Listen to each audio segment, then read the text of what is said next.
Indigo पर सख्ती जारी है।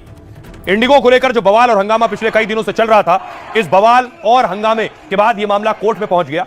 देखिए जरा इंडिगो पे आज कोर्ट में क्या हुआ। इसमें सुनवाई हुई बाकायदा। दिल्ली हाईकोर्ट ने जनहित याचिका पर सुनवाई की।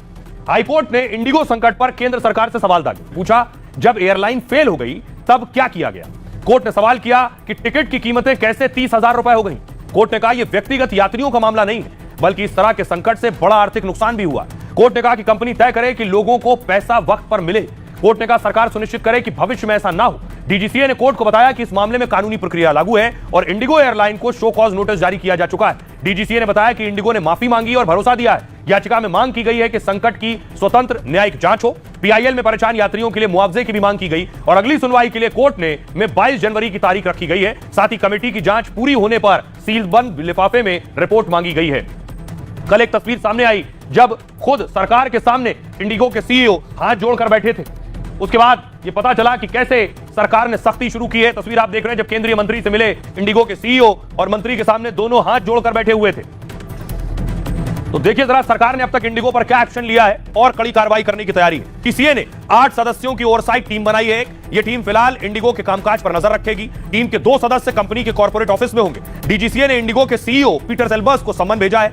इंडिगो के सीईओ को कल दोपहर 3 बजे पेश होना होगा। एल्बर्स को फ्लाइट ऑपरेशन के आंकड़ों के साथ बुलाया गया है और सीईओ के साथ कंपनी के सभी सीनियर अधिकारी मौजूद रहेंगे। इंडिगो से टिकट कैंसिल और रिफंड की जानकारी मांगी गई है और इस बीच नागरिक उड्डयन मंत्री ने सख्त बयान दिया है। उन्होंने कहा जरूरत पड़ी तो सीईओ को भी हटाया जा सकता है। इधर आज इंडिगो के करीब 220 उड़ान रद्द की गई है। कल सरकार ने कंपनी को 10% फ्लाइट्स घटाने के आदेश दिए थे। सरकार की सख्ती के बाद धीरे धीरे हालात सामान्य हो रहे हैं। इंडिगो की ज्यादातर उड़ानें फिर से वक्त पर हैं और रद्द कम हो रही हैं। प्रधानमंत्री नरेंद्र मोदी से अपील हो रही है। सिंध के नेता अपील कर रहे हैं कि मुनीर इतना ताकतवर हो गया है कि परमाणु बम उसके पास है, मोदी जी बचा लो। पाकिस्तान में जो हथियार हैं, गोला बारूद है और खासतौर से जो परमाणु हथियार है पाकिस्तान के, उस पर मुनीर की पावर है। मुनीर के सीडीएफ बनते ही पाकिस्तान में हड़कंप है। सिंध के नेता ने प्रधानमंत्री मोदी को चिट्ठी लिखी है। पाकिस्तान के परमाणु बम को लेकर चेतावनी दी है। शहबाज शरीफ की सरकार ने संविधान संशोधन कर असीम मुनीर को परमाणु बमों का ठेकेदार बना दिया।